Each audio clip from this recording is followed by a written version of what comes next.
Hello friends, welcome back to my channel. मैं doctor Priyanka Yadav और आज हम बात करेंगे यदि आप भी प्रेगनेंसी प्लान कर रहे हैं और आपको ये नहीं पता है कि कौन सी एक्सरसाइज कब आपको करनी चाहिए जिससे एक क्वालिटी अच्छी हो, आपके इम्प्लांटेशन रेट बढ़े। क्योंकि आपके बच्चेदानी के अंदर जो लाइनिंग रहती है जहाँ पे आपका बच्चा चिपकता है उसकी लाइनिंग की आपको ये तो पता रहेगा कि 8 से 12 mm के बीच में रहेगा तब जाके बच्चा चिपकता है।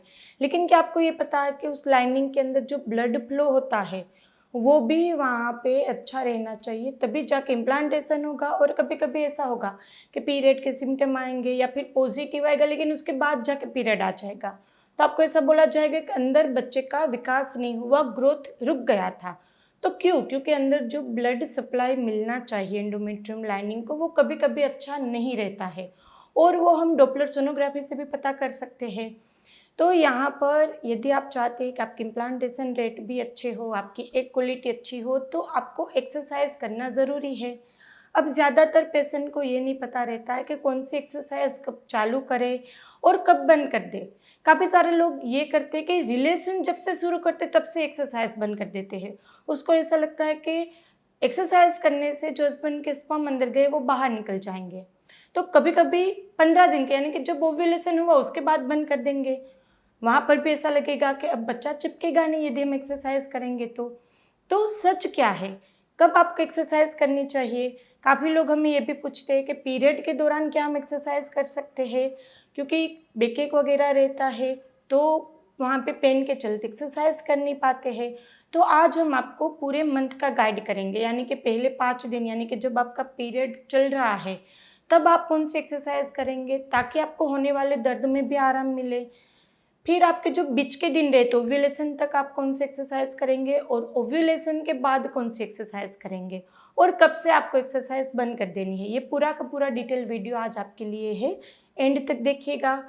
दूसरा, वहाँ पे ये एक्सरसाइज आप करेंगे तो पॉसिबल है कि आपका मेंटल जो स्ट्रेस है वो भी कम हो जाएगा, आपकी क्वालिटी अच्छी हो और इम्प्लांटेशन रेट अच्छा हो कि इसी महीने आप कंसीव भी कर लें। तो सबसे पहले बात करते हैं कि एक्सरसाइज किन किन लोगों को ज़रूरत रहती है। काफ़ी सारे ऐसे पेशेंट रहते हैं जो ऐसा बोलते हैं कि मेरा वजन तो ऑलरेडी कम है इसलिए मैं एक्सरसाइज नहीं करती। तो कोई ऐसा बोलते हैं कि मैं तो घर का सारा काम करती हूँ, अब मुझे एक्स्ट्रा एक्सरसाइज की ज़रूरत नहीं है। तो कोई ऐसा भी बोलते हैं कि मैं पूरा दिन ऑफिस में घर का काम फिर टाइम ही नहीं मिलता है तो मैं कोई भी एक्सरसाइज नहीं करती हूँ। तो यहाँ पर हर एक के लिए एक आंसर है कि एक्सरसाइज हम जो बताएंगे वो आपको 30 to 40 मिनट की हो जाएगी। अब चलो वहाँ पे उतना टाइम नहीं है तो उसमें से जो मेन हम बताएंगे 5 या 10 ही मिनट लगेगा, चाहे कोई भी हो, वो 5 या 10 मिनट निकाल के भी आप कर लेंगे तो भी आपको उतना ही फायदा मिलने वाला है। तो सबसे पहले बात करते हैं कि पहले 5 दिनों में हम कौन सी एक्सरसाइज करेंगे। देखो यहाँ पर आपका पेन होता है, जो फ्लो निकलता है, कभी कभी वो हाई इंटेंसिटी वर्कआउट करने से और ज़्यादा मात्रा में वहाँ पे क्लोट्स आएगा तो आप वहाँ पे कंफर्टेबल नहीं रहेंगे। तो सबसे पहले तो यदि कंफर्टेबल है तो आप एक्सरसाइज करिए। दूसरा, ऐसी एक्सरसाइज जो आपको वहाँ पे फ़ायदा करेगी और आप कर भी सकते हैं, जैसे बैठ के करने वाली एक्सरसाइज, अनुलोम विलोम, कपालभाति, बटरफ्लाई, चक्की आसना, भुजंगासन, स्ट्रेचेस जो रहते हैं वो सब आप पीरियड के पहले दिन से कर सकते हैं, यानी कि पीरियड के 5 दिनों में भी आप ब्रीथिंग एक्सरसाइज और जो स्ट्रेचिंग वाली एक्सरसाइज रहती है वो कर सकते हैं। उससे आपका एब्डोमिनल पेन भी कम होगा, आपका बैक एक भी कम होगा और आपका फ्लो, कभी कभी ऐसा होता है 1-2 दिन आए फिर जाके रुक जाता है, तो यदि आप एक्सरसाइज करेंगे तो फ्लो भी अच्छे से खुल के बाहर आएगा। तो पहले दिनों में यदि हो पाए, आप कंफर्टेबल हो तो आप कर सकते हैं। यदि ज़्यादा मात्रा में दर्द है या ऑलरेडी बॉडी एक है, नहीं करना चाहे तो स्किप भी कर सकते हैं। अब बात करते हैं जैसे आपका पीरियड का फ्लो ख़त्म होता है तब से लेकर ओव्यूलेशन तक आप कौन सी एक्सरसाइज करेंगे।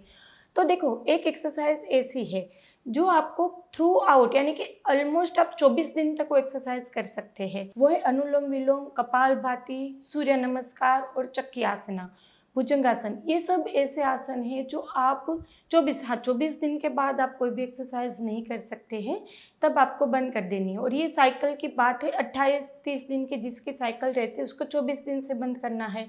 यदि 26 दिन की साइकिल है तो आप 20-21 दिन से बंद करिए, यानी कि लास्ट के 4-5 दिन आपकी जो भी साइकिल उसके लास्ट के 4-5 दिन आपको कोई भी एक्सरसाइज नहीं करनी है।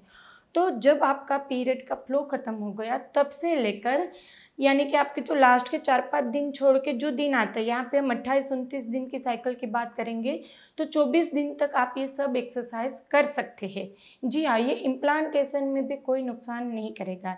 ये अनुलोम विलोम, कपालभाति, बटरफ्लाई, भुजंगासन, चक्की आसना। यदि आप साथ में वजन भी कम करना चाहते हैं तो पीरियड के पहले दिन से लेकर ऑलमोस्ट 23-24 दिन तक आप हाई इंटेंसिटी वर्कआउट भी कर सकते हैं। जैसे आप उठक बैठक कर सकते हैं, यदि आप स्किपिंग करना चाहो तो कर सकते हैं, साइकिलिंग कर सकते हैं, जॉगिंग कर सकते हैं। दूसरे भी जो मशीन, यदि जिम जाते हैं तो वहाँ पे मशीन्स रहेंगे, या दूसरी भी आपको एक्सरसाइज बोला जाएगा, जुम्बा बोला जाएगा, वो सब आप वहाँ पर लास्ट के 4-5 दिन छोड़ के पूरा महीना कर सकते हैं। उससे इम्प्लांटेशन में कोई दिक्कत नहीं आएगी। और यदि काफ़ी सारे लोग खुद भी कॉन्शियस रहते हैं, घर वाले भी मना करते हैं, तो एटलीस्ट आप 20 दिन तक कर सकते हैं। 20 दिन तक आप कोई भी एक्सरसाइज करेंगे तो आपको वहाँ पे फ़ायदा ही मिलना है। उससे आपका ये सब जो हमने एक्सरसाइज बताई है वो वज़न तो कम करेगी, लेकिन साथ में आपके एग क्वालिटी, इम्प्लांटेशन, आपके यूट्रस के अंदर ब्लड फ्लो बढ़ाना, और यदि आपको स्ट्रेस ज़्यादा रहता है प्रेगनेंसी का तो उसको भी कम करने में फ़ायदा करेगी। दूसरा, लास्ट के 4-5 दिन काफ़ी सारे लोग ये बोलते हैं कि हम वॉकिंग चालू रखते हैं, हम ब्रीदिंग एक्सरसाइज चालू रखते हैं। तो देखो, लास्ट के 4-5 दिन सब एक्सरसाइज बंद कर देना, ना वॉकिंग करनी है। ब्रीदिंग एक्सरसाइज में सिर्फ अनुलोम विलोम कर सकते, कपालभाति भी लास्ट के 4-5 दिन नहीं कर सकते, या फिर आपको कोई भी हाई इंटेंसिटी वर्कआउट करना वो नहीं कर सकते। हाँ, नॉर्मल सीढ़ियाँ चढ़ना उतरना, घर में झाड़ू पोछा, घर के सारे काम कर सकते। काफ़ी लोग वो भी बंद कर देते हैं कि सीढ़ियाँ बंद कर देते हैं, घर के काम बंद कर देते हैं, जॉब वगैरह जाते हैं तो वहाँ पे नहीं जाते। ये सब करने की ज़रूरत नहीं। नॉर्मल रूटीन घर के काम, बाकी सब जाना आना, ट्रैवलिंग, बहुत ही ख़राब रोड है, बहुत ही कॉन्स्टेंट 1-2 किलोमीटर तक बम्पी रोड है, तो आप वहाँ पे अवॉइड करो। बाकी नॉर्मल रोड पे ट्रैवलिंग भी आप कर सकते हैं। यदि आपकी इरेगुलर साइकिल है, यानी कि आपकी साइकिल 40 दिन पे, 50 दिन पे आता है, तो एटलीस्ट आप 30-35 डेज तक सब एक्सरसाइज कर सकते हैं। और जिनकी ऐसी साइकिल है कि आपको सिर्फ और सिर्फ दवाई लेने पे पीरियड आता है, उनको 2 से 3 महीना, जब तक आपकी साइकिल अपने आप ना आने लगे या फिर दिन फिक्स ना हो, तब तक नेक्स्ट साइकिल की शुरुआत हो, तब तक आपको एक्सरसाइज करनी है। काफ़ी सारे लोग पीसीओडी वाले पेशेंट भी, जिनकी साइकिल ही 2-3 महीने में दवाई पे आते हैं, वो लोग भी ऐसा करते हैं, 15 दिन पे, 20 दिन पे बंद कर देते हैं। तो कहाँ से एक्सरसाइज का फ़ायदा मिलेगा? तो यदि रेगुलर साइकिल है, आपको पीसीओडी है, दवाई लेने पे पीरियड आता है, एटलीस्ट 2-3 महीने में पीरियड आता है, तो 2-3 साइकिल तक आप, जब आपकी नेक्स्ट साइकिल शुरू हो जाती है, तब तक हर एक एक्सरसाइज करते रहेंगे तो जल्दी से साइकिल ठीक होगी, हार्मोन भी बैलेंस होगा, और आपका जो अंडे बनने की दिक्कत होती है रेगुलर पीरियड में, वो भी अच्छे से हार्मोन ठीक होकर अंडे भी बनने लगेंगे। तो एक्सरसाइज आपको करनी है, लेकिन हमने बताई वो सब ना कर पाए तो 10 मिनट या 5 मिनट सिर्फ अनुलोम विलोम, कपालभाति, बटरफ्लाई और सूर्य नमस्कार, इतना कर लो। सुबह में टाइम नहीं मिलता तो 10 बजे आप जब फ्री होते तब कर सकते हैं, या फिर 4 बजे आसपास कर सकते हैं। जब भी आपका खाने का गैप हो तब आप वहाँ पे एक्सरसाइज कर सकते। कोई फिक्स नहीं है कि मॉर्निंग में उठते ही करने वाली एक्सरसाइज ही फ़ायदा करेगी, और कभी मॉर्निंग में, कभी इवनिंग में, ऐसे भी कर सकते हैं। लेकिन एटलीस्ट 7 में से 5 या 6 दिन आप एक्सरसाइज करेंगे तो बहुत ही अच्छा रिजल्ट मिलने वाला है। और इसके अलावा भी कोई अपना स्पेशल डाउट हो कि ये कर सकते हैं, वो कर सकते हैं, तो आप हमें कमेंट बॉक्स में पूछ सकते हैं। या फिर आपको प्रेगनेंसी कंसीव करने में दिक्कत आती है तो आप हमारी टेलीफोनिक अपॉइंटमेंट बुक करवा सकते हैं। आपको अभी किसी भी रीज़न से बोला है कि आप नेचुरल कंसीव नहीं कर सकते, आपको IOI, IVF, hormone therapy, surgery वगैरह बोला है, तो जिस भी दिक्कत के लिए अभी आपको ये सब चीज़ें सजेस्ट की गई हो, उस दिक्कत के लिए मेरे चैनल में डिटेल वीडियो है, आप जाके वो वीडियो देख सकते हैं। चैनल्स पे इतने फीडबैक है, आप वो भी देख सकते हैं कि चाहे कितनी भी दिक्कत हो, होम्योपैथिक मेडिसिन से नेचुरली कितनी अच्छे से, कितनी जल्दी से कंसीव कर लिया है। तो यदि आप भी उसी तरह से नेचुरली जल्दी कंसीव करना चाहते हैं तो यहाँ पे स्क्रीन पे नंबर दिया गया है, उसमें इतना ही मैसेज करना है, मुझे आपकी अपॉइंटमेंट चाहिए, मेरी टीम आपको आगे गाइड करेगी। और यदि हमसे मिलना चाहते हैं तो हम गुजरात में आनंद सिटी में, आप वहाँ पर भी आके हॉस्पिटल विजिट भी कर सकते हैं। तो चलिए फ्रेंड, फिर जल्दी से मिलेंगे। तब तक के लिए वीडियो को लाइक कीजिएगा, शेयर कीजिएगा, और नए हैं इस चैनल पर सब्सक्राइब कीजिएगा। चलिए फ्रेंड, फिर जल्दी से मिलेंगे। तब तक के लिए stay healthy, stay happy, bye.